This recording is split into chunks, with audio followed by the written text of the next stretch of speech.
Hello, welcome. My name is Amanda Zitto, and today we're going to be talking about how to enjoy riding longer miles.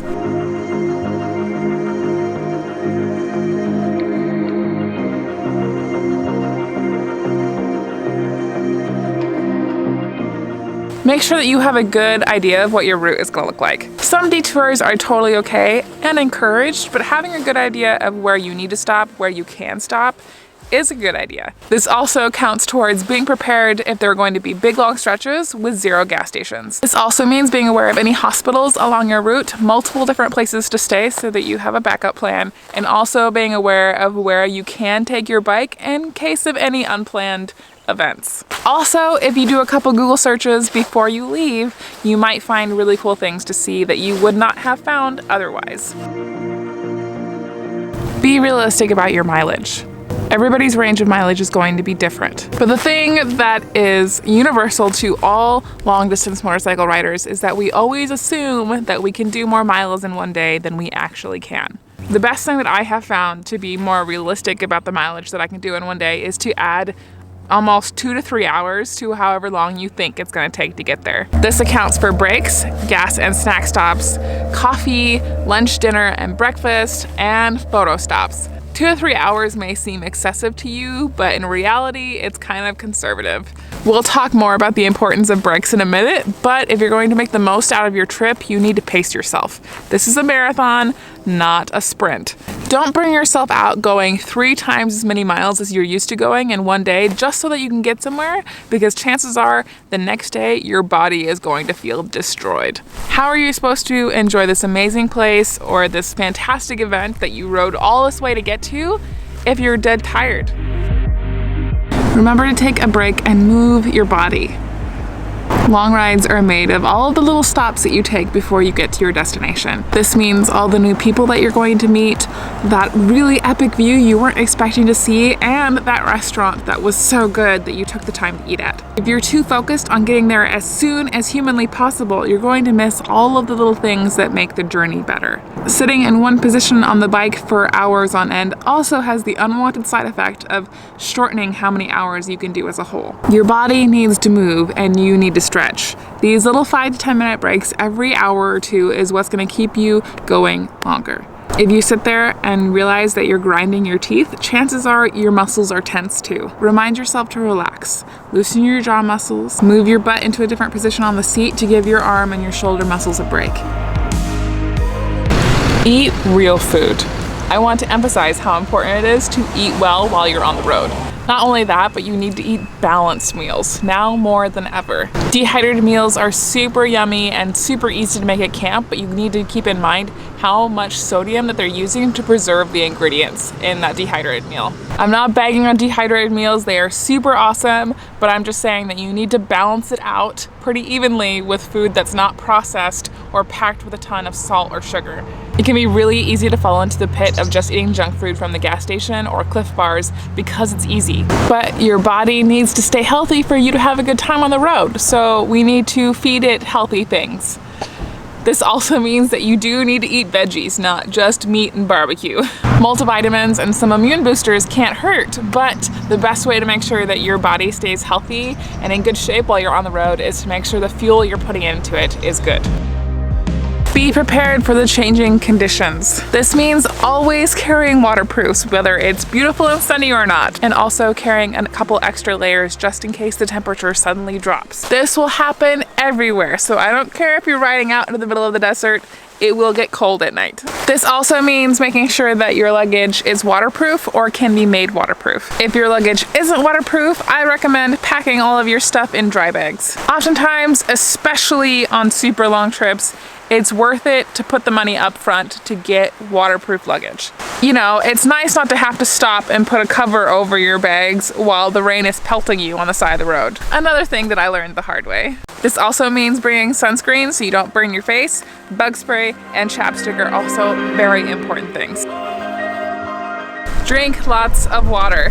Hydro packs are amazing. You don't have to stop and get off the bike, which can be a chore, just to drink some water. You just grab the hose and drink while you're going down the road. If you don't want a backpack on your back like I do, there are some tank bags that are built so that you can put your hydro pack in the tank bag. Noon tablets are also high on my recommendation list to add to that water because electrolytes are important, especially when it's super hot and you're sweating all of it out.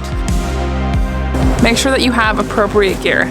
Riding long miles can be really fatiguing. Speaking from experience, if you're sweating to death underneath of your gear, you're just about as distracted as you would be if you were half asleep. Find gear that is well ventilated for hot rides and well insulated for cold ones. Textiles dominate the touring genre of motorcycling for a reason. It's super versatile. It often comes with multiple inside layers that are removable so that it can make it waterproof or insulated or just breathable. Go with what's good for you, but I'm just saying, don't knock it till you try it.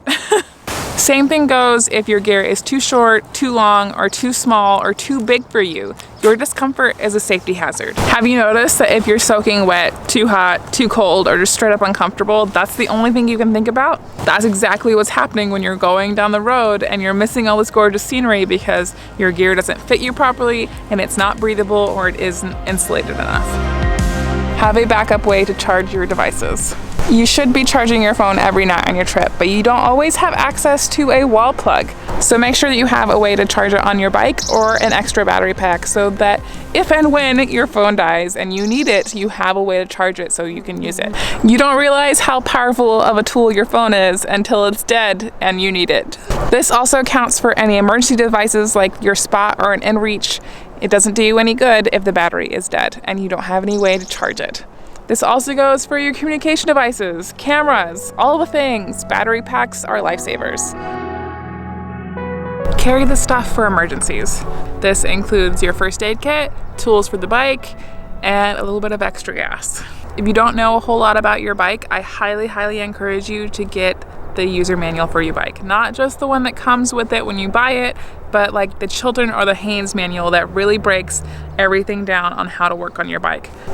Of course, the manual doesn't do you any good if you're too scared to even touch the bike. So, I mean, if you've got the money and you've got the time and you'd rather pay somebody else to do it, that is totally okay. I'm not judging you, but it does help if you know a little bit about how your bike works. You'd be surprised though how many things you can fix with a basic toolkit, some zip ties, electrical tape, some Allen keys.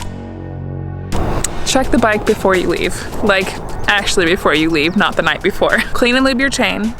Do you need new tires? Check your air pressure, brake fluid, brake calipers, oil. A good way to make sure that you check all of these things is to give the bike a good bath. If you're not great at making sure that you check all these things, you'll notice them while you're giving the bike a wipe down. Knowing your bike isn't prone to explode at any moment and knowing what is close to needing attention gives you the kind of peace of mind that you only get when you're familiar with your bike.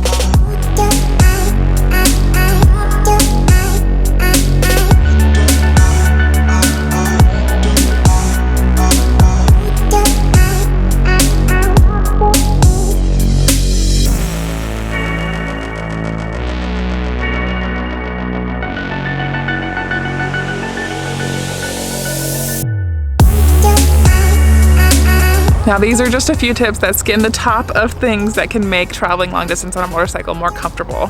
If you like this video, make sure that you hit that like and subscribe button, and if you would like to join my Magpie family over on Patreon for as little as $1 a month, you can get early access to videos like these.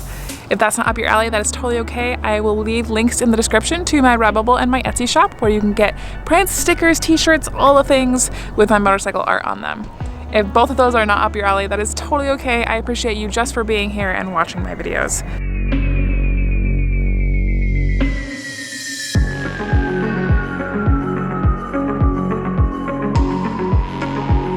Thank you for making it to the end. I appreciate you. My question for you today is, what is the longest mileage that you've ever done in one day? And what is the thing that makes you most comfortable when you have to put in long miles on the bike?